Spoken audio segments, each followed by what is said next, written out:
What's going on, 49er faithful, 49er fam, 49er gang? This your boy 49er Dion here, aka Niner Gang Podcast, back with another video. So definitely, if you haven't hit that like button, hit that subscribe button, turn on those post notifications so I can keep you up to date on any and everything San Francisco 49ers. With that being said, let's get right on into it, man. We got a game this week. Football is back, baby, and I'm so happy. I've been waiting for this all year long. I watch baseball, but I watch it seldomly. I don't really care too much for basketball because my Bulls suck something awful. But football is back, and my Niners are back. Everybody is healthy. We are ready to go. And our first game of the week is against the Detroit Lions. Now, with any NFL team, you don't want to overlook anybody. But sometimes you start to think about it as a fan. You may or may not want to overlook them. So to help me not overlook the Lions and help me get my head on straight, because I can tell you right now, I'm currently overlooking them a little bit.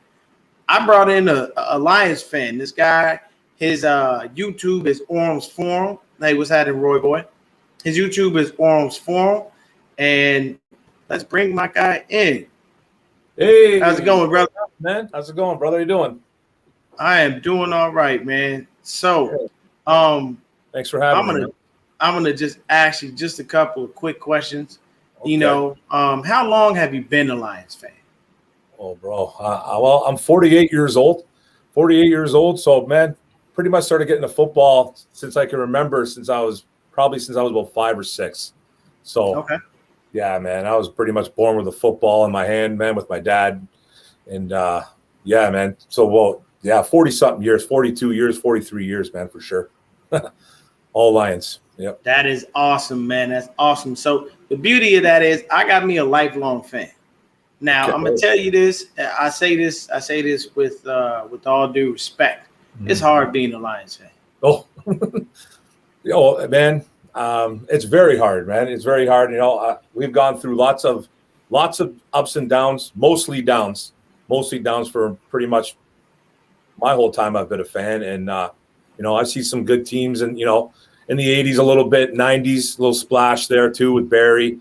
2000 has been real rough though, man. We had, you know, a couple good teams in 2013, 14, and then just the rest has been bad, man. We just had bad teams. It's just rough being a Lions fan, but you know, I bleed Honolulu blue and silver, and I'm from Canada. I live. Oh, okay. Yeah, I live 10, 15 minutes away from Detroit though, so just my whole life I've been all Detroits all the time.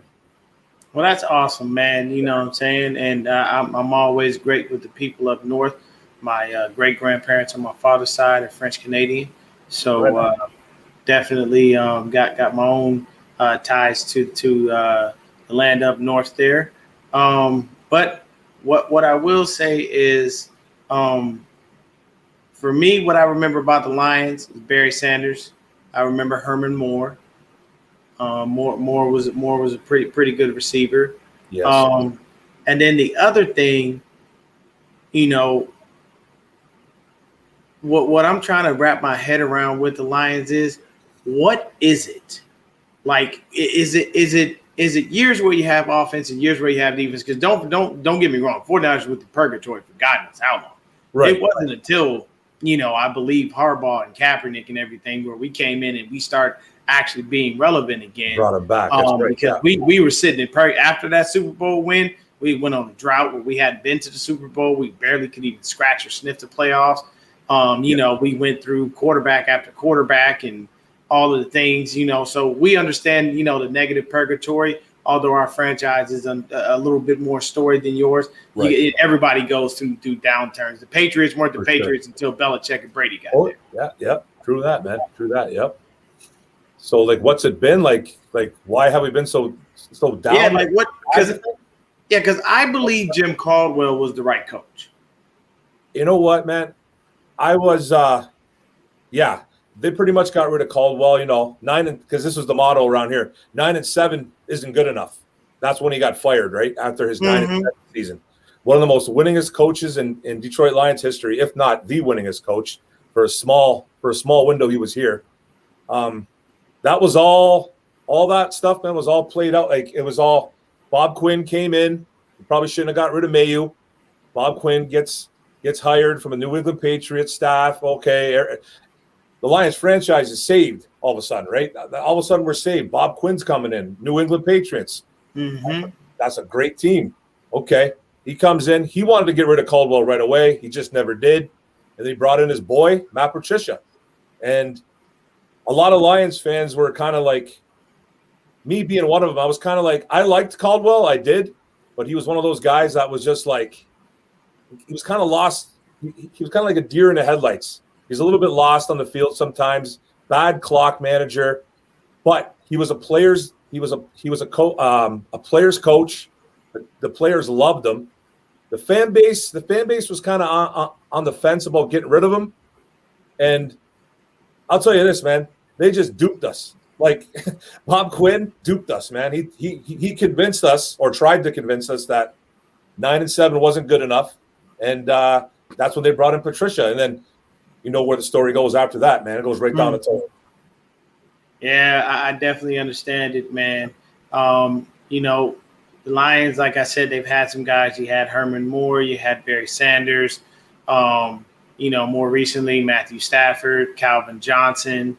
I mean, hell, and then the two guys, I really need an explanation of why these guys walked, because I didn't see anyone sitting behind them that was ready to take their place. And I'm not talking about Barry. I'm not talking about Barry and Calvin.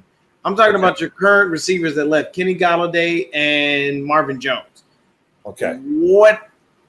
Please explain to me how that dynamic worked, because I didn't see any other receivers behind them that were as good as them.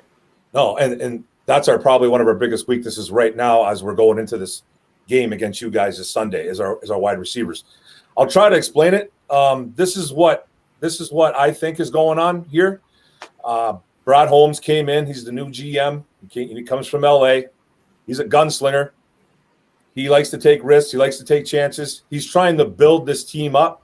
So in order to kind of build up a team, man, you can't go out and you can't spend a bunch of money on an aging wide receiver like Marvin Jones. And I got all the respect for Marvin Jones. I love Marvin Jones. Kenny Golladay was a guy that was looking for huge money, and he was very unreliable. He's always hurt, always banged up, missing a lot of time, all that. And bottom line is that Brad Holmes was not going to pay big money to wide receivers who were older, who were not reliable, and he's trying to build draft capital. Because when Marvin Jones leaves, which he went to Jacksonville, and then Kenny Golladay got paid by the Giants, you gain comp picks. So we're going to get comp picks next year. And this is how Brad Holmes wants to build the team. He wants to build it through the draft, not through free agency, not right now. Because, hey, man, we're the Lions, bro. We're not ready. We haven't been ready in a long time, but we're just not ready yet. And I think this new regime is doing things the smart way by not handing out a bunch of hefty contracts and just being silly with money. They're trying to save money and they're trying to acquire draft capital at the same time. That's why we don't have ballers out there at the wide receiver position right now. And personally, I think Marvin Jones wanted to leave once Matthew Stafford left. And I think Kenny Golladay had it with the organization too. And I think it was a little bit vice versa right there. Man, that was a perfect explanation. Wow, man. Okay, guys, when I have people on my show, man, I like people to be knowledgeable and in tune with their franchise. This guy's in tune with his franchise. And let me tell you something. Very in tune, I love what you just told me right now, strictly based on the fact that that's how you should want to build your team. Yes. If there's a free agent that comes about that is just that superstar, yeah, you want to jump on that. I can understand it. If Julio Jones would have been a free agent, yeah, he's going to get a serious bag. Somebody was going to pay Julio Jones because of what he's done in the league. But there are some times where there's free agents and they just luck out getting overpaid. Why? Because a team has to fill a need. But if that is the case and that is what you guys are doing, I love it. That's fantastic. Continue to build through the draft. And I do hope that the Lions do get better. The beauty of your division is that the only team you have to really beat is the Green Bay Packers. Because I don't see the Bears doing much of nothing with Andy Dalton. God knows he's not taking anybody anywhere. The Red Vikings has been red trash since he stepped on the field. That's true. I definitely don't. I'm gonna tell you this right now, and I say this because this is just how I feel. Kirk Cousins is hot garbage. He passes his stats to get paid. Kirk Cousins ain't been nothing since they drafted him out of Michigan State when he was over there with the Redskins, and he ain't nothing with the Vikings. He's not taking you to the playoffs. He's not bringing you a Super Bowl. And I know my head coach was in love with Kirk Cousins. He had himself a little serious bromance, and everybody was like, everybody jumped on the train. And I'm like, you have to think about it like this. I don't care how intelligent you are at a position. Are you a winner? And at quarterback, you need to be a winner. And with Kirk Cousins, he was never a winner. He just wasn't. I don't care whether it was the defense's fault, it was the offense's fault, it was his fault. He's never been a winner. And the issue is that with him, Kyle thought he could turn him into something that he's not. Right. Peyton Manning was a damn good regular season quarterback. You know what you got with Peyton Manning every year? You knew you were going to the playoffs. Oh, yeah. You know it. You would be in the playoffs. He was not that great in the playoffs. Yeah. If people look up Peyton Manning's record, he was not a fantastic playoff quarterback. He wasn't great. Right. He just wasn't. You look at Eli's record, it's actually better than Peyton's. That's true. Eli can tell Peyton, I beat Brady twice before you could even get past him. Yeah, that's true, man. These are things that, you see and you look at and you go, okay, well, I don't really think there's anything that, we have to look beyond. But as far as the receiving core now, what do you who are your guys and what do they have to offer? Because like I pulled up the stats, but I can't really use that in this space because those guys are gone. So let's see. I'm just gonna look at your stats real quick just for a second. Okay. So your receiving core, your leading receiver was Marvin Jones, 978 yards, 9 TDs. Last year, Next guy was TJ Hawkinson, 723 yards and 6 TDs. After that, it was Danny Amendola, DeAndre Swift. So Kenny Golladay only played 5 games. So he wasn't healthy. So now I see why you let him go because he wasn't healthy and he only brought you 2 TDs. Now, I know that Hawkinson and Swift are still there. Right, yeah. And DeAndre Swift, from what I understand, is your focal point of your offense outside of TJ Hawkinson because he's a pretty good running back. DeAndre Swift, because you guys had him and you had AP. AP led you guys. AP led you guys with 604 yards and 7 TDs. And DeAndre Swift, 521, 4.6 yards per carry, and 8 touchdowns. Now, that's a damn good amount. 8 touchdowns for a running back is beautiful. People don't sleep on that. That tells me that that tells me my big hog in the middle named DJ Jones is going to have his hands full with Mr. Swift. And I've seen a couple of plays. So talk to me about DeAndre and talk to me about what we got in the receiving core. Well, I absolutely love DeAndre Swift, man. The kid out of Georgia, man. He came in, second-round pick that we picked up. Had a little bit of some injury problems going on his rookie year. You know what I mean? Didn't start last year until like game 5 or game 6, if I can remember it. I think it was against Jacksonville, and he went off. Like, he went nuts. Adrian Peterson even tweeted out last year. I remember this is funny. It's a funny story. He's like, it's about damn time he started. It's like, because Bevel just wouldn't start him. I think after he dropped that ball against Chicago in game 1, that game-winning touchdown that he dropped, that Swift dropped, he dropped it right in the end zone with like 6 seconds left. I think he actually got in Patricia's doghouse. So we didn't see a lot of DeAndre Swift for the next 4 or 5 games. But he's electric with the football in his hands, man. He catches the ball really well. You know, did have a couple drops last year, like I said, but he's the focal point in our running room right now. He's the guy. We're basing our offense basically what they want to do is run the football. Like, what we're really good at, I think, is going to be this year is that we have a really good O-line that can push defenders out of the way and create some space for the running backs. So I think It's going to be DeAndre Swift. It's going to be Jamal Williams backing up, which I thought was a great pickup too, by the way, from the Green Bay Packers. That was a solid pickup. And but when it comes to our wide receivers, man, I'm not gonna front. I'm not gonna lie. I'm petrified. We just don't scare nobody out there, man. We got Tyrell Williams. He came over from the Chargers. But he's been banged up for the last couple of years. He's like one of the only guys that I can really trust, though. Like we tried to bring in Brashad Perryman. This was a guy that his dad played for us years ago. Yeah, remember that. He's bounced around from team to team. He literally got cut from the Lions during cut day, so he's gone. And we got guys like Quintez Cephas, who's young, Amon-Ra St. Brown, a rookie we drafted in the 4th round from USC, another young guy. Tom Kennedy, a kid that's been on the practice squad for 2 years. We just traded for a guy named Trinity Benson from the Denver Broncos, and we gave up 2 late picks to get him.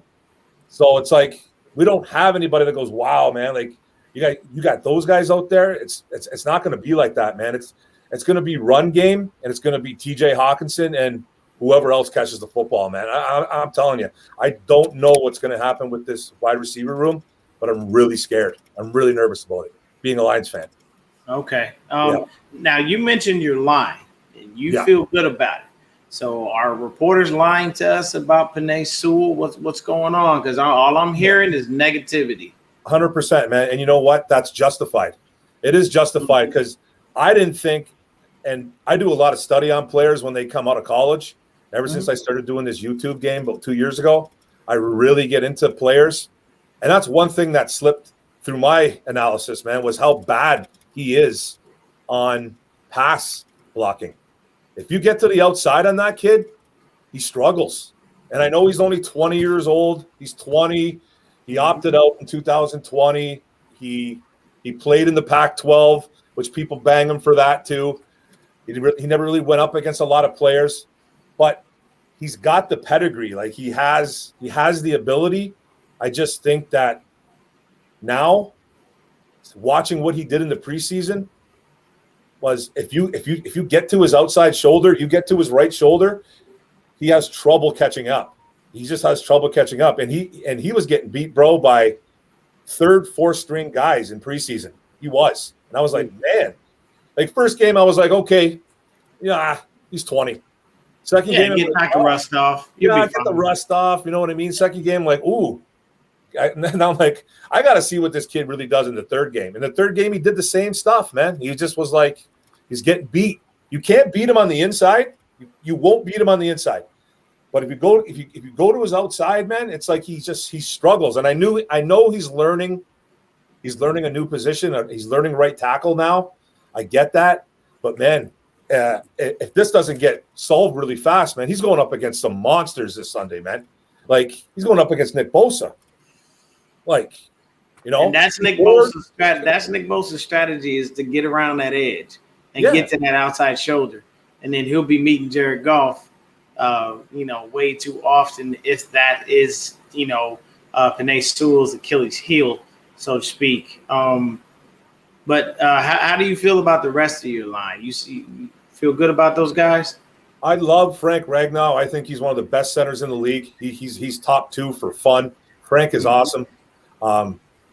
Taylor Decker, our left tackle, I think is one of the most underrated left tackles in the league. I think he's pretty good. He's not a leader or anything like that, but I'd put him around top 10, maybe 9 or 10, 11, around there. He's very underrated, man. There's nobody talks about him enough, I don't think, just because I don't want to sound like, I'm a woe is me Lions fan, but I just think he doesn't get a lot of talk because he is a Detroit Lion. And we still got a young kid in Jonah Jackson, our left guard, who I think is going to be good. He struggled a little bit up and down last year. Kid out of Ohio State, man, he played for Rutgers. He was really good in college, and he was up and down last year. But I think he's going to be really good. I think our right side's our big problem. We got Halaputi Vaitai as our right guard, and I think he's a train wreck. He's awful. We signed that guy to be our right tackle 2 years ago. He was completely abysmal at right tackle. Couldn't pass block to save his life. So they moved him inside. Now he's our right guard, which he's probably better at in a small space. You know what I mean? He's better at like in a phone booth. You know what I mean? He's not going to be a guy to take on a guy like Nick Bosa, man. He can't do it. And that's what really concerns me, though. The right guard, and now Penei Sewell a little bit. I'm not going to panic on Sewell right now, but it is concerning. Yeah. So for me, my side of the ball, I honestly don't have. I can say this with all confidence. I don't have any issues. Yeah, you guys got a good. Got Debo, got Ayuk. We found gold with Trent Sherfield. Yep. Larry Fitzgerald just came out and praised him more recently, just about his work ethic and the type of guy that he is. We also have, Raheem Mostert back there. And it is. I mean, you've seen him. If that guy gets his foot in the ground, he's gone. Yeah. I always say this on my channel, and I continue to say it. Tyreek Hill is not the fastest player in the NFL. It's Raheem Mostert. Okay. They track these dudes. They track how fast they run. Raheem Mostert hit 23.09 miles an hour. Wow. Tyreek Hill ain't never done that. And I didn't see him run well past 40 yards at straight line speed. For sure. But, as far as our line, I feel like our line is our strength. As long as those guys are healthy, that should be a stellar line. You got Trent Williams, Laken Tomlinson, Alex Mack came over. He knows the system. Daniel Brunskill's finally at right guard. It took them forever to get him the right guard, which really pissed me off because they kept moving him around due to all the injuries last year. And I understand your pain all too well at right tackle with the guy who can't pass block because Mike McGlinchey can't pass block and save his life. He can run block. So if we're running the ball, Mike's great. Right. Yeah. But if it's pass block, I'm going to tell you right now, I give it a 60-40 in favor of the defensive player. Okay. Well, he got put on his ass by a damn defensive back last year. Come on, man. Really? Oh, man. But take this comment from one of my guys, man. I want a shirt, Jackie jersey. Look, man. Hey, I live in Arizona, so I could not find a Trey Lance jersey to save my life. All they had was either Jimmy Garoppolo, Nick Bosa, or Kittle. And though I like all three of those players, I didn't want any of their jerseys. I wanted a Trey Lance jersey. Nice, man. I said, fine. I'm going to find. And when I went to the first preseason game, and I was in Santa Clara, and I went into the mall, and I believe you me, I looked at this jersey. It was almost like a cartoon where I just floated on air right over to the store and got a chance to pick up my jersey. But the thing is as far as the offense goes, and then of course, how could I forget Kittle at tight end? He's not. He's a full-on monster. And the thing about the offense is once it gels properly, it's great. And I saw that Jimmy's going to be the starter, which we all kind of knew. Yeah. I didn't necessarily anticipate, unless Trey Lance just showed up and showed out during preseason, I did not anticipate him being the starter at all. Reason being is just it wasn't his time. Yeah. And I think they were comfortable keeping Jimmy, and basically he's just on a short leash. Yeah. It's like, hey, look, bro, if we wind up, 5 games into the season and we're, 2-3, I'm going to sit your ass and start the kid. Oh, for sure, man. And when it came to Matthew, this is what I think of Matthew Stafford. Love the guy. Mm-hmm. Big arm. He had that coming out of Georgia when you guys drafted him. Stafford, I think, got a short end of the stick. It was either the offense wasn't clicking or the defense wasn't good enough. You tell me what you think it was during Matthew Stafford's time, because I have a little more take on it, but I need to know from a Lions fan standpoint, why wasn't it, you guys headed into the playoffs every year?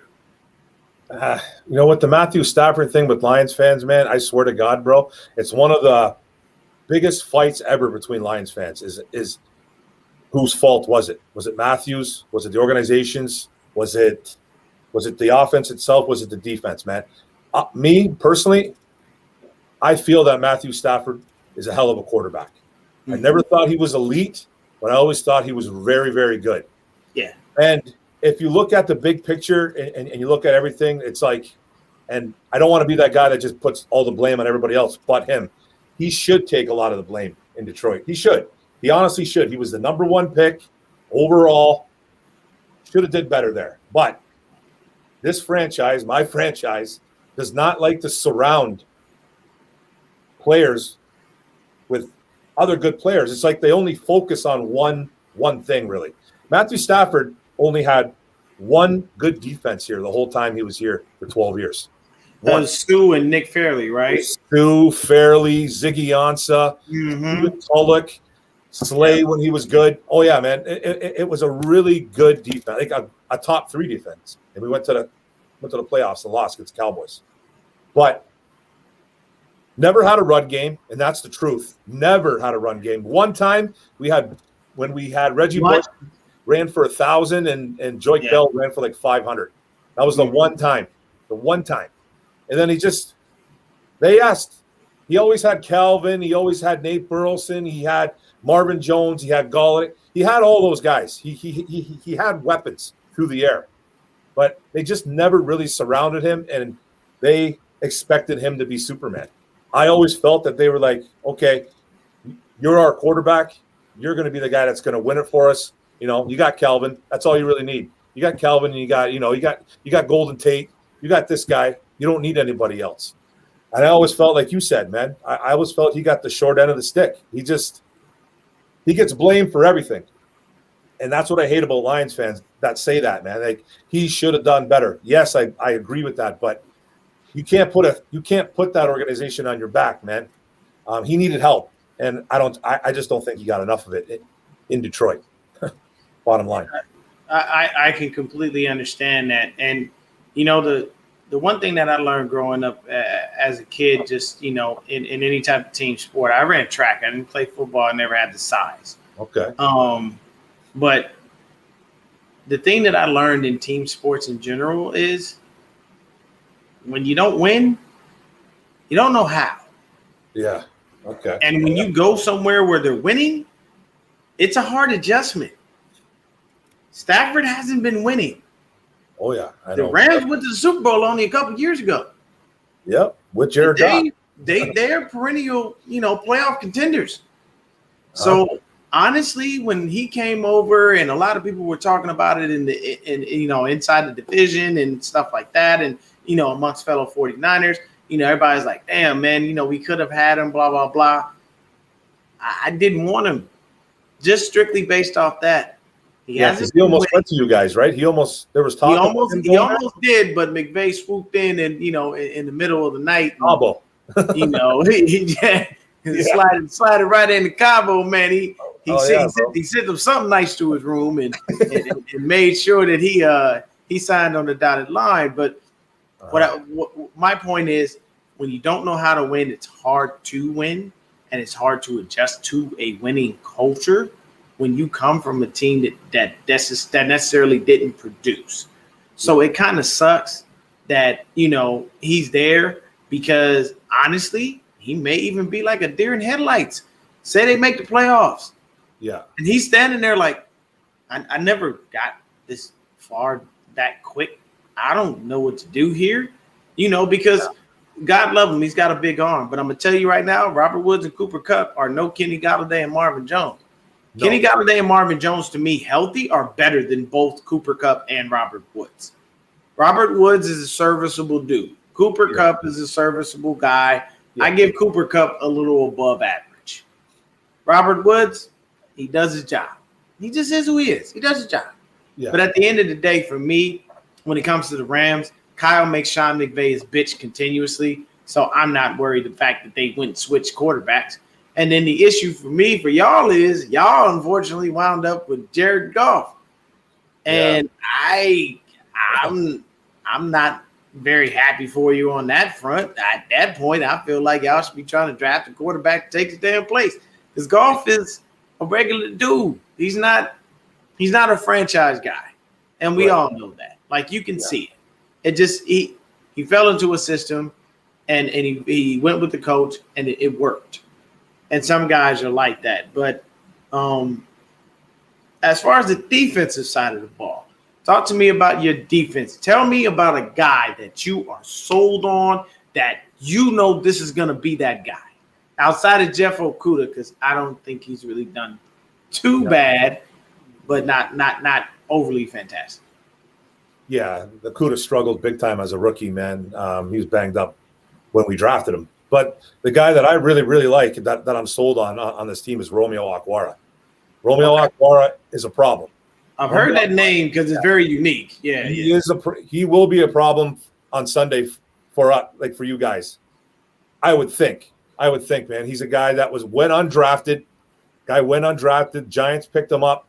We ended up grabbing him off their practice squad a couple years back, and it's a guy that's literally won himself a big contract by playing really, really well and just working on his game. He gets to the quarterback. He strip sacks. He lives in the backfield. He makes plays. You know, he's our outside linebacker. They actually moved his position. They moved him from defensive end to, because we do a 3-4 now. Now he's like a Sam linebacker. Now he's like an outside linebacker. Him and Trey Flowers. They moved them both. So they will have their hand in the dirt every now and then, but you're going to see those guys playing up on their legs a lot now. But Romeo's a problem, a good problem for us to have. And he's the guy that I'm completely sold on. And just now we have to build around him. And Brad Holmes, he drafted a couple young kids to go in the middle there. Aleem McNeil. He drafted Levi Onwuzurike from Washington to play inside. So who was your first round pick this year? What's that? Who was your first round pick? Our first round pick was Penei Sewell at 7. Penei. Okay, yeah, Penei. Okay. Right. Yeah, Penei Sewell. Then it went Levi Onwuzurike went in the second round, and then they drafted Aleem McNeil in the third. So they went defense heavy in second, third. They had 2 third-round picks, and they drafted a corner. We drafted a corner in the third too. Okay. So he's trying to build the defense, Brad Holmes here, and we're not even close to being done. After Romeo, you know, I can't put all my eggs in one basket with 2 rookies. I can't. I like Aleem McNeil. I like Onwuzurike. I like him a lot, but I can't put my stamp on it just yet, man. I have to see first, right? So it's going to be interesting to see what we do with this defense, man. If they don't build around Romeo Okwara, I think we're going to be in a lot of trouble, though. That's the one thing that I'm worried about, man. We have the second youngest secondary in the NFL, and one of the youngest secondary in NFL, second youngest team in all the NFL. So we're in a little bit of trouble right there, bro. We're in a little bit of trouble right there for sure. So after Romeo, we got Trey Flowers, Jamie Collins, a couple guys that could play, but nobody really worth worrying about, man. I don't know who's going to cover George Kittle. I don't know who's going to cover him, and I'm still worried about this secondary too. Yeah, I completely understand, man. And for me, on the flip side, I've got a lot of guys that I love. One guy that we let go of, though, that I was very surprised, and we actually traded him. The trade didn't really net us much. It kind of was a wasted trade, but it was Jonas Griffith. Okay. He was performing very well for us, man. He was a middle linebacker, and we had actually picked him up as a UDFA last year, but he did make the squad. I mean, without, training camp and COVID and all the other crap, we just wound up getting stuck like Chuck, and he didn't get a chance to make it. We picked him up again this year, and preseason he was balling out, and he balled out so much that somebody gave us a call on him. But the only thing I have to say is that sometimes when John Lynch is making a trade, it doesn't add up for me. Yeah. I'm one of those people, if I see something, I call the franchise out on it. A lot of people don't really care for me sometimes, strictly based on the fact that I said that Kyle has too big of an ego, because he holds on to players that just wind up, not producing for you. Okay. And, any franchise would look at that and go, man, that's a waste. You don't need to have, these dudes on your team if they're not going to do anything for you. And that's just always how I felt. If you're going to be on this squad, I want you to be, number one, healthy. Mm-hmm. I want you to produce and, help us win games. But if you're on IR all the time, you're sitting on the sidelines, you can never do anything for us, what good are you to the team? And that's just how I look at it. And what kills me is when the fans will go in and they'll go, oh man, but this guy has a lot of potential. Yeah. What is potential going to do for me on game day? Exactly, right? Yeah, we got that problem over here with Deshaun Hand. It's the same kind of deal, man. We got a guy that's strictly on potential, but he's always on IR. It's always hurt. That's our guy, Jalen Hurd. I argue with one of my 49er guys, Callie, all the time. Like I was just arguing with him back and forth because he just went on IR again. Oh, he did? And he only played in one preseason game against the Raiders, and he didn't look great. And he'll go and say, well, Kyle and John believe in him. All right. I don't. Oh, yeah. And Kyle and John are killing me because they do. Yeah. Stop. The thing is Kyle has a track record of this. Right. He does two things. He wants to bring all his friends in. Anybody that previously played for him, he gives him a chance. Or he fights for certain draft picks, and when they don't work out, he doesn't want to take the blame, or he doesn't want to look bad, so he holds on to them as long as he can. Oh, man. And that hinders the franchise because it's like, bro, sometimes you just got to learn to let go, man. That's it, It's right? like, I liken it to this. It's like being in a bad relationship. Don't stick around to let it continue to get worse. Leave. Yeah. Leave, Don't man. be dumb and sit there. If you've been in that relationship for 6-7 years and ain't nothing got better, it's probably not going to. You might want to go. Exactly. I hear. I'm 40, man, and I remember asking, my great grandmother and my great grandfather, how did you guys stick together for all these years? They were together for like 60-something years. I said, how did you guys stick together? You guys are so much polar opposite. You probably tear each other's heads off, in any other form. And they told me that, the simplest thing, he said, every morning I woke up and I rolled over and I realized that she was there. I knew I loved her. Right on, He said, I always told myself and promised myself, if I wake up one morning and I look over and I don't want her to be next to me and I'm not happy, I shouldn't be here. Right. He said, it never happened through all the trials and tribulations, the ups and downs. Yep. Now, it never happened. At this moment, I didn't roll over and look at Jalen Hurd, but I am tired of looking at him standing on that goddamn sideline. Yeah. I really am. I don't care for it. So I'm one of those people, injuries happen. I get it. I understand. Yeah. Do I want him to be injured? No. I just want him on the goddamn field producing. It's right, man. I really do. Yeah. But he just can never get on the field. So do I have faith that he'll ever get? No, not by any stretch of the imagination. History has proven me right. Yeah. First year was a back injury. Second year, you tore your ACL. Right after the Raider game, he couldn't practice. Why? His knee was hurting. So he's always nicked up, always banged up. Always nicked up. He never even played an actual season game for us at all, ever. So when you have players like that, man, I'm sorry. I'm the guy that you can come to and tell me, hey, I need you to release my players. Because I'm just going to keep it a buck with him. Hey, look, man, you're not working out. Unfortunately, these injuries are plaguing you, and I'm very sorry about this, but we got to let you go. Oh, yeah. Was he a high draft pick? Yeah, he was a third-round pick. Was he a third-round pick? What school did he go to again? Baylor. Baylor? Yeah. Oh, okay. Jalen Hurd actually started out at Tennessee, and he was the starting running back. He was ahead of Alvin Kamara. Oh, wow. And he left Baylor to go. He left Tennessee to go to Baylor because he wanted to switch to receiver.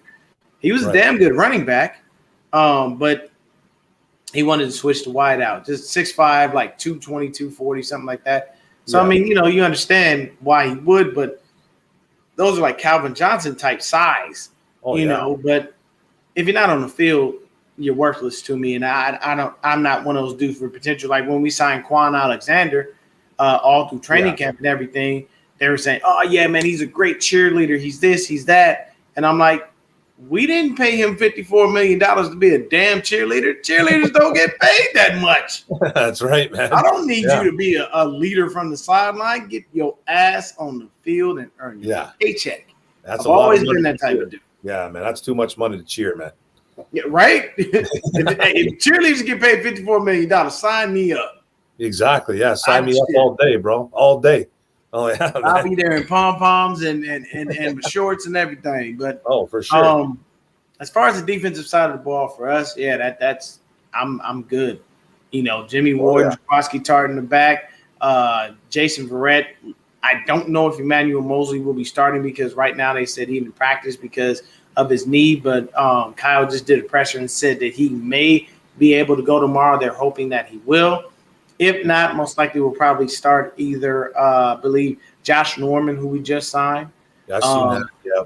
And or Diamador Lenore, a rookie that we drafted. He looked pretty good in the preseason. Of course, our nickelback is always going to be K'Wan Williams. I feel like he's the best nickelback in the game. Yeah. And then, of course, with the linebackers and the line, looks like D Ford is not starting. So I heard he's going to be on like a snap count or something, right? Yeah, they probably will because the thing is with D Ford, he's the same type of guy too. He'll give you probably about 8 games, and the other 8 games he's going to be sitting on the sidelines. Right. So you get something out of him, but the nice thing is that he restructured his contract in the offseason to help us out a little bit with the cap space, which makes sense because at the end of the day, he wasn't earning the money he was being paid. He was basically robbing the bank. Yeah, for sure. When it comes to us on like special teams, I believe they're going to have Brandon Ayuk do punt returns, but they're going to have Elijah Mitchell back there, and I think maybe Jermichael Hasty doing kick returns. At least I'm hoping that's how it works. But I mean, as far as the game goes, what do you see? What do I see? Oh man, well, I don't see us winning. And I know, like, I'm one of those Lions fans that, same as you, man. I like to tell the truth. I don't like to blow smoke up people's. You know what, man? I don't do that stuff. I used to be a Kool-Aid drinker a few years back, but not no more. I tell it like it is, and sometimes on this channel, on my YouTube channel, I get attacked, man. I get attacked in my videos. I get attacked sometimes when I do a live stream. I do all the time, brother. I know your pain all too well. I didn't want us to draft Nick Bosa. And I put a video up. It's my most watched video, and people slaughtered me for it. I still get comments to this day on the video. I tell people all the time, this is my channel. This is my opinion. I can give 2 shits how you feel. That's it, man. And that's what you got to say, man. Like, I'm not going to sit here. I'm not going to lie. I'm especially not going to lie to myself. I'm not going to sit here and say, oh yeah, man, we're gonna roll the 49ers this week. No. I just tell it like it is. This is how I feel, man. I feel we're in a lot of trouble this Sunday. If we don't get any type of pass rush on Jimmy G or Trey Lance or whoever's in there, we're in trouble. I think we're in a bunch of trouble. We have to get to the quarterback, and we have to stop Raheem Mostert. You got to stop him. You got to stop Trey Sermon. That's a really, Shanahan puts you guys in some really good spots, man. He's very creative on his offense. And if we don't create some type of pressure, some type of chaos in that backfield, and we don't get to whatever quarterback you guys going out there, I think we're in a world of hurt because I personally don't like our offense really. I love Swift. I'm a big fan of Swift and Hawkinson. But after that, I'm content with Jared Goff. I'm not a fan. I'm not going to sit here and tell you that I think he's good. People will tell me, well, hey man, he went to the Super Bowl. I'm like, well, it wasn't just him. It wasn't just him going to the Super Bowl. Right. I get it, man. He had a good year, 2018, 2019. He was great in 2018. Phenomenal. All like Pro Bowls, Super Bowl, man, playoff wins. I get it. But I don't think he's that great of a quarterback, man. I really don't. So, and then you throw in the bad wide receiver unit. We're gonna have to win the turnover game. That's the only way I think we're gonna win this football game is if we can create turnovers and we can score early, and then we can just got like on a wing and a prayer, man. But I don't think we're winning this game. I'm not gonna lie to you, bro. I don't see us winning. I see you guys even covering the 7.5. I think we're gonna lose by possibly 2 touchdowns. That's how I feel, for real. Yeah, and I can appreciate your honesty. I do see us winning. 49er Chanel, appreciate you stopping by the stream. Send him a kiss. Hello. I'll address this really, really quick. My buddy Matt, he's like probably like one of my first followers, bro. Okay. Right This on. dude is loyal, and I appreciate him for everything. Right on. Do I still think we should? Do I still think we shouldn't have drafted Bosa? We've only had 1 year. So, that's it. Yeah, that's it, right? Yep. I'm 50-50 to be 100 to keep it 100 with you. The reason that I state that is strictly because Bosa's been injured at every level of his career. High school, yes. Injured. College, injured. Pros, injured. So I don't know. You know, I mean, he slimmed down this year, right? I wanted Josh Allen. Okay. That was the guy I wanted. Guy that Jacksonville dropped? Jacksonville. Right. Yeah. I wanted Josh Allen strictly based on the fact that he was healthy, and I thought he was a better prospect. Okay. You know, there were some other things that I don't need to talk about. Hey, what's going on, Tony? There's some other things that I don't have to talk about. You know, personal reasons why I don't really care for Nick Bosa. Okay. But, you know, it was that. And then, you know, it just, you know, I was just like, I don't know. So we've gotten a year from him. He gave us a damn good year. Yep. When he's on the field, he's a game record. There's no denying that. He's healthy. From what Kyle says, we're supposed to see a lot of Nick this week. I hope so. You know, and I hope for him, his sake, that he stays completely healthy. Because I'm one of those people. I think with a different mind of a GM, you got to give me 2 solid years of production before I go digging in my pockets and hand you any money. Because you had 1 year doesn't mean anything. You're right. Yeah, easy it is to have a fantastic year. Look what happened with D Ford. He had a damn good year. He magically stayed healthy on that Super Bowl run. Yeah. But next year when he came to us, he was back to the same old D Ford, getting injured, not necessarily knowing if he was going to play or not. You know, and then everybody was like, but he's a game record. He's 8 games. That's half the season. That's half a season, man. Yeah. And I don't need half. I need a full season, and I need the playoffs.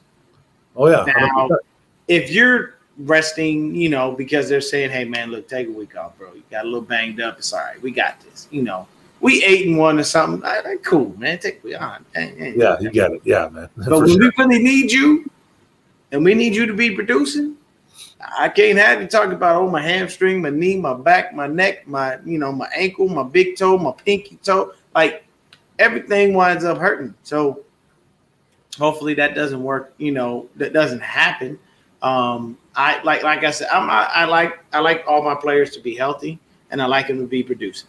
But I'm not going to sit up here and advocate for anyone, you know, when they're not giving you that. Right. But I do see us winning. I do see us winning at least by 2 touchdowns. Honestly, it just the matchup. When you look at it from a football standpoint, it's not good. It's not. It just isn't good. It almost seems a little unfair. Yeah. And I'm one of those guys. I'm a realist. Everybody's been doing predictions. I've been saying the 49ers should go 13-4, 14-3. Okay. Because I see us losing at least 1 game to the Seahawks. We always do. Right. The Tennessee Titans. There are a lot of people out there saying that it doesn't bother them. That scares the shit out of me to see A.J. Brown and Julio Jones. That offense is going to be scary. A.J. Brown is already a beast. Yeah. And you going to add a healthy Julio Jones to the match? Exactly. He needs to stay healthy. Wait, that's not even it. You throw in Derrick Henry. Throwing the king. Oh, yeah, man. You throw the king in. It's a whole different element. I don't know if Josh Norman even wants to play that game after what happened to him last year. Yeah, I don't think he wants to, man. He's going to get memed again, bro. He's going to get memed. Look, man, and here's the issue with that hit, with that stiff arm. Derrick Henry did that when you were coming toward him. He wasn't even barely going towards you. I know. That wasn't him at full speed. Nobody's stupid enough to try to tackle Derrick Henry at full speed. You know why? It's like trying to tackle Adrian Peterson in his prime at full speed. Why would you do that? Exactly, man. What would possess you to think that would be okay? Yeah, he's not human. He's not human. He's not human. He was born in the lab, man, or something. He's just he's just not human, man. He's special. He's special. Put it like this. When you talk about putting your foot in the ground and go, it's what he is. And he actually has the speed to get away from you. He does. That's scary. A whole lot of human being. Yeah. Like nobody wants to deal with that. But it was like nobody wanted to tackle Barry. You know why? Because 9 times out of 10, you never tackle Barry. Yeah, for sure. He was damn elusive. Barry Sanders was the epitome of an elusive running back. You just if Barry be in the backfield, you'd be looking like, well, he's gonna lose some yards on this play. And somehow he turns the field to get 10, 20 yards. Oh, yeah, man. I witnessed it 20 times. I don't know how in the hell that happened, but it happened. He was just a kid that was just you can't teach that. That stuff you can't teach. That's God-given talent. Yeah, there's some players. There's some players that just have God-given ability. Like Tyreek Hill. Yeah. Has God-given speed. Yeah, right. He was born with that. Yeah. His birth probably lasted all of 2 seconds. For sure. His mom didn't even have to push. They were like, man, she was probably like, do I need to push? They were like, no, he'd been out like 15 minutes ago. What you talking about? He been running around the nursery. We can't even get him to sit down. Yeah, he's running around. But he ran. Like for sure. The only issue is Tyreek Hill has shitty form. Okay. So when you run a track, if a coach will tell you if you have God-given speed, they can make you into a star. Right. Why? Because you're all we have to do is get your form right. Right. DK Metcalf ran, and tried to qualify for the Olympics. Yeah. All he has to do is work a little bit harder and he'll get there. It was beautiful to see him run, man. You know what I'm saying? And the other guys, they were like, yo, man, we respect him for getting out here with us. Some of the guys were like, we're just being real. We knew he wasn't going to win because he doesn't, this isn't what he does. This is what he does. Yeah, it's different. And we understand that. But he's still that shit. Anybody that can maintain 22 miles an hour and chase down Buda Baker, you got my damn respect. Yeah, that was crazy. That was one of the craziest plays. That was insane. Love that, man. That was awesome. So give me your X factor for your game. Is it DeAndre Swift? My X factor for our game? Well, I already think it's going to be – I think it's going to be – well, it's going to try to be the TJ Hawkinson and Swift show. Okay. I think our X factor is going to be it's going to have to be one of the wide receivers. And one guy that I want to step up is going to be Tyrell Williams. Yeah. If Tyrell Williams can step up, I think he can be an X factor, and then maybe we can make this game a little bit closer than I think it's going to be. But nobody else steps up, and it's just Swift and Hawk. You guys are just going to shut that down. You guys are going to we might get a couple plays out of it, but someone else is going to have to step up for Detroit, man. Because if they don't, man, we're in a whole world of hurt, and it's got to be one of those wide receivers. But I just don't see any of them doing it. The only guy I have any faith in is Tyrell Williams. Maybe you guys will sleep on a guy like Amon-Ra St. Brown or something. Maybe I can see him maybe getting some play. He's a rookie, though, so I don't know. I'm hoping Tyrell steps up too, and we can make you guys think a little bit on defense instead of just completely focusing on just stopping Hawkinson and Swift. Because if that happens, man, we might not score a point, man. You know what I mean? That's what I'm worried about. Okay, I completely understand that, man. So for them, those are their keys. And the thing is not to overlook St. Brown or overlook Williams and say, hey, it is what it is. We've only got to stop DeAndre Swift and Hawkinson, because when you overlook those dudes, those are the guys that turn around, and next thing you know, you're like, okay, we might have something. Right. For you guys specifically, just based on the fact that these guys may show up and show out if we're basically taking a day off. Yeah. And that's how you can lose games. That's how we lost the game to the Atlanta Falcons. Well, no, I take that back. Sorry, bro. I'm sorry, man. No. You guys kind of know how to play Jared Goff too, right? You guys, Yeah, we've had him in our division. So golf's in a new system. Yep. Oh, brand So I'm new. going to see how that works. Now, here's another question I want to ask you. Okay. How did you feel about your coach's presser when he came out with the whole kneecaps and shit? I mean, I for one, I kind of liked it. Hey, man, it says to me, we got grit. And right. I know we're going to have a hard season. And I know we might not win many games. But I'm going to tell you right now, you're going to have to really knock us out before we actually go down. We're not just giving you free shots. We're going to do everything we can. You're going to get all of the Lions. But, I'm out. We're going to have to dig real deep to see what we can give. That's what I took from him. A lot of people made fun of him and everything. But, hey, I took it as, hey, I'm going to come out here with a puncher's chance. And I'm looking to get you with that Deontay Wilder right hand. Yeah. And hopefully I can land that fucker. Because if I do, good night. Yeah, that's the thing, man. I thought it was really refreshing to see something like that coming from our organization. I loved it personally. I really did. I thought it was great, man. I got buddies that absolutely think that was the most cringeworthy thing they've ever saw in their life. But I was like, no, man. I go, this guy comes from the heart. This is not your typical coach speak. And just, he's going to say everything you want to hear. We're going to work hard. We're going to put the best guys out there. Like he's not that type of guy, man. He's the type of guy that's going to tell you like it is. He's going to down a pot of coffee, and he's going to come out to a press conference, and he's going to freak out, man. And that's what he did. And then he had people like sitting back going, "Whoa, man! Like this guy's for real." And the thing is, he's so transparent.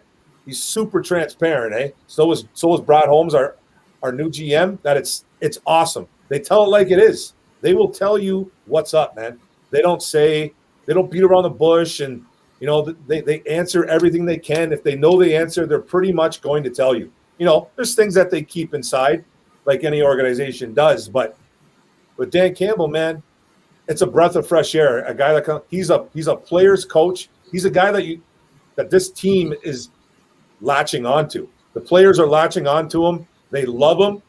They all love him. They love his style. They love the way he treats them. He treats them with utmost respect. He's not like Patricia. Patricia was a bag of shit, bro. He was an ass. Sorry, hey, man. Oh, sorry for swearing. I don't know if I can swear. Oh, no, man. Hey, man, we curse on here. I made sure my little YouTube thing says not for kids. Oh, okay. Oh, sorry. So okay, if a kid is watching this and they hear a couple of curse words, I'm 120% sure they've heard worse in your own household. 100%, dude. 100%. Like people I know because I heard curse words when I was a kid. I knew I wasn't supposed to say them. But I'm a very big proponent of parents taking their own responsibility. Right. Know what you have to do as a parent. I'm a parent. I have children.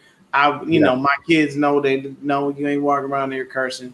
No, you're not doing this. No, you're not doing that. There's things that you can and cannot do, and parents have to take that responsibility. But that's a great take on that, man, because I wish that my coach was real, like that. bro. He's real. He's real. I wish my coach was like that because my coach lied to us all the time. Does he? And he lies to the media consistently. What does he do? He treats the media like a side chick. Oh, He tell you what he wants you to know. Really? They'll ask you, bro. Take some time and just watch some of his pressers. I'll try. The dude literally treats the media as if it's his side chick. I swear to you. Like he literally, they asked him for months, that like when the whole Mac Jones thing was going on, 49ers traded up. They're going to get Mac Jones. All of us as fans were like, hell no. You mean to tell me we traded up to go get another Jimmy Garoppolo? We could have stayed our ass at 13 for that shit. Yeah. Wow. You don't trade up you don't move that capital. Nobody was talking about Mac Jones.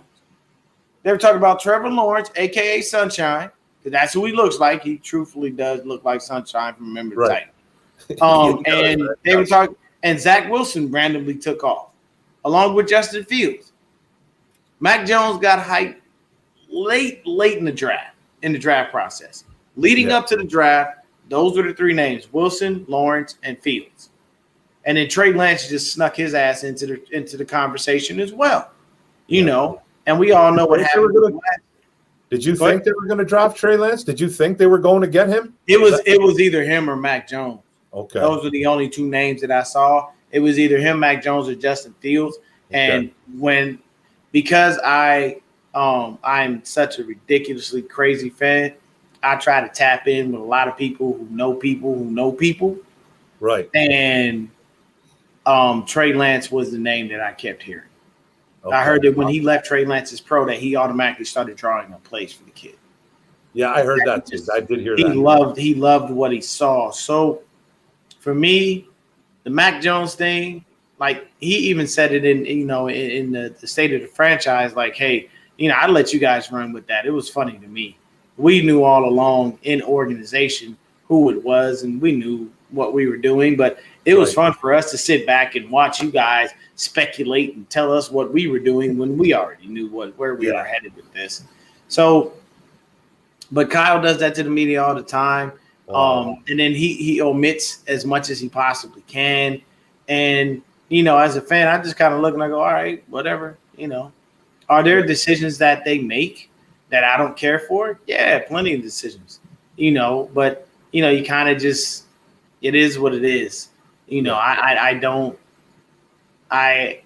put a lot of stock in it because I find myself, at odds with so many people because they look at me and they go, man, you're in your feelings, or, did this person do something to you? Or, there's always jokes, and I don't care, man. I can take, harsh criticisms or sarcasm. I could give two shits. It doesn't bother me.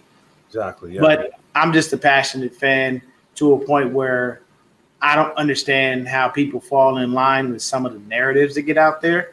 So it is what it is. But I appreciate you coming on the show, man. Thank you so much. And I would be remiss if I didn't say this. Shout out to my boy Ted.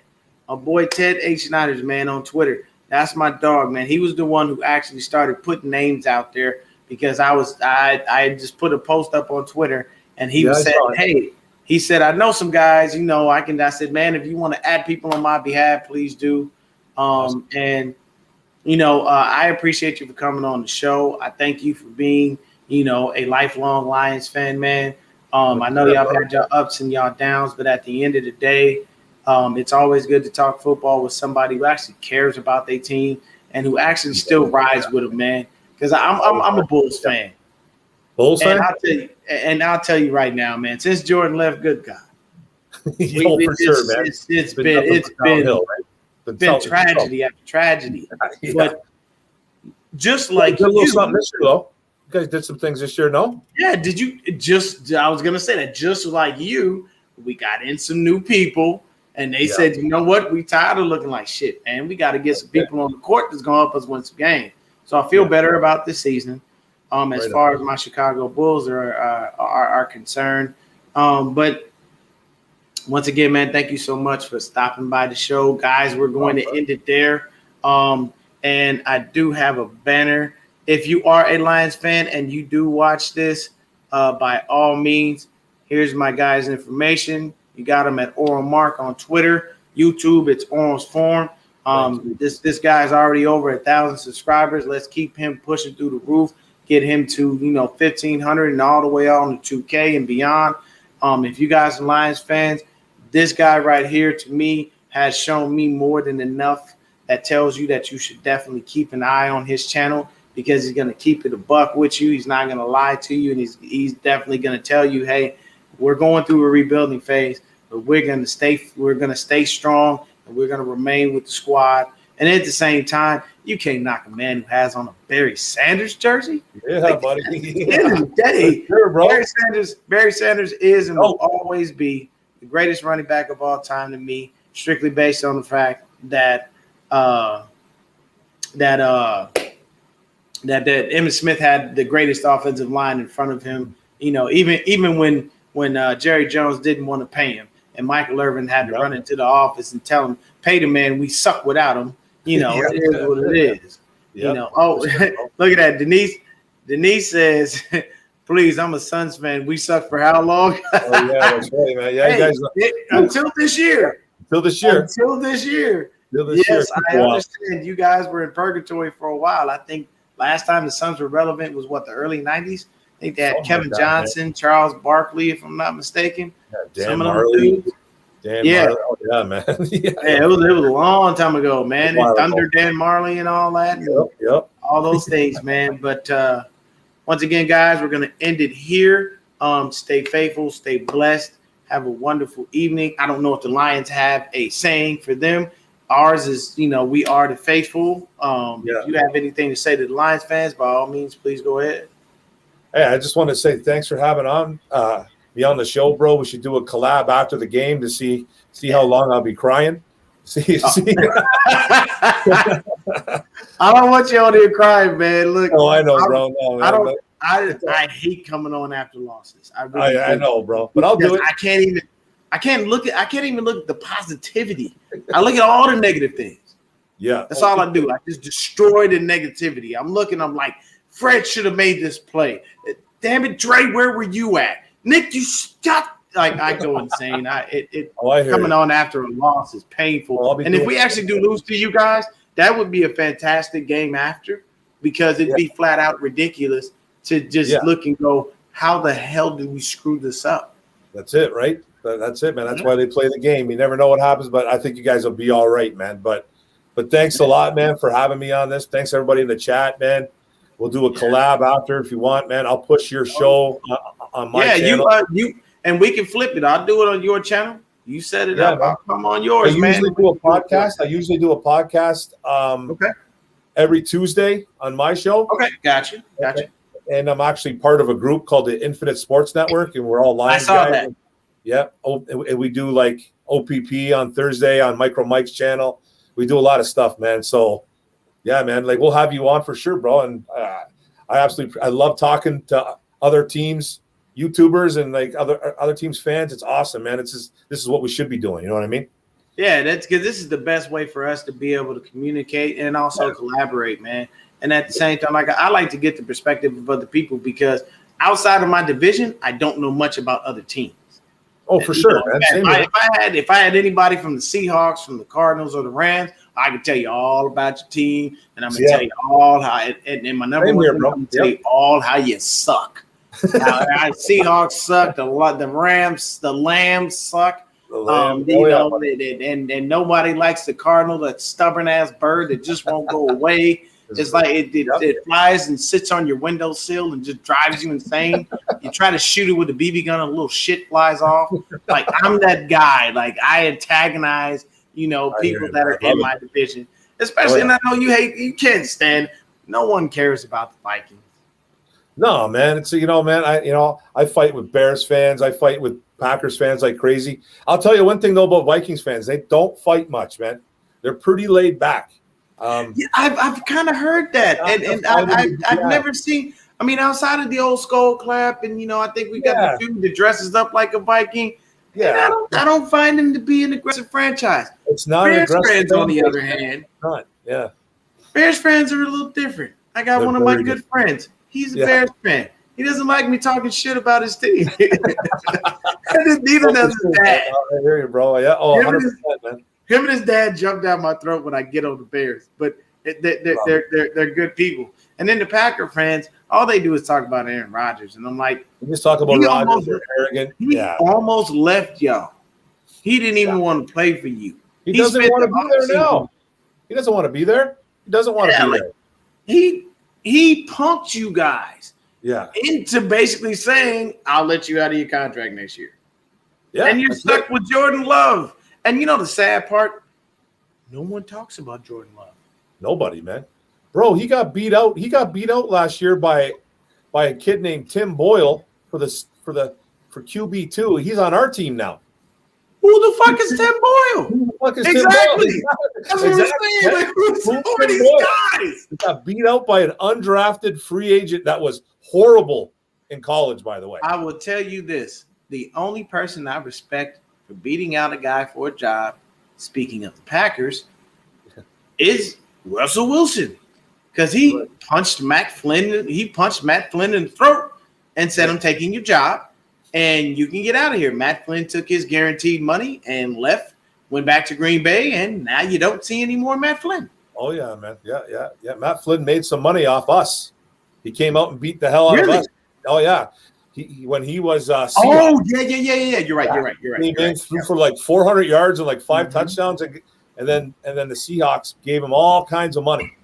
They threw this day. They backed the Brinks truck up like Jalen Ramsey wanted, and they backed it up for Matt Flynn. And I tell you, I know this because I know a dude who lives up in Seattle, Washington. Okay. He told me himself that they were so sold on Matt Flynn that they gave him all that money because they figured he was going to be their franchise quarterback. 100%. And when Russell came into camp, it was like, OTAs, they automatically knew they made a mistake. Which is a good thing, though. Yeah, look at Russ. I will say this flat out. If you look at our division as far as quarterbacks go, Russell's number one. Yeah. I'm not gonna lie to myself and say, oh no, man, Jimmy's number one. I am not a delusional fan, right? And I am not a Cowboy fan. Because Cowboy fans think they're going to the Super Bowl every damn year. Every damn year, man. Dak Prescott is back off his busted ankle, and now they're going to the Super Bowl, and they're going to win the NFC least. I still think that place is a damn toss up. That we ain't going nowhere with that. Yeah. But man, the post game show sounds like a great idea. Yeah, man. You got my information. You let me know when and where, and I will be there. I'm always up to do so. I live in Arizona, so we have a bar that we literally take over. When the 49ers play the Cardinals, I'll be at that game. Awesome. With this very jersey, with this very hat, talking all kinds of shit. Oh, yeah. Just, because that's just how I like to have fun, and I like the back and forth banter. I'm not one of those dudes who has to turn it into something real. But yeah, I'm going to tell you, your team sucks ass. I'm going to tell you that. Yeah. What's the name of your YouTube channel? Because I'm going to subscribe to you right when we're done. Niner Gang Podcast. Yeah. Niner Gang. That's what. Okay. You see right there on the thing. Yeah. Niner Gang Podcast. It's all one word though. Don't split. If you put the space for some ungodly reason, I don't. Okay. So just put it all together. But yeah, you do that, man, and I've got you. I'll subscribe to you as well. Awesome. Y'all have yourselves a wonderful afternoon. You too, thank you to Mark for coming on. You guys remember, if you're out there, you're a Lions fan, follow this guy. If you're a 49er fan, follow your boy. Have a wonderful evening. Stay blessed, and we are out.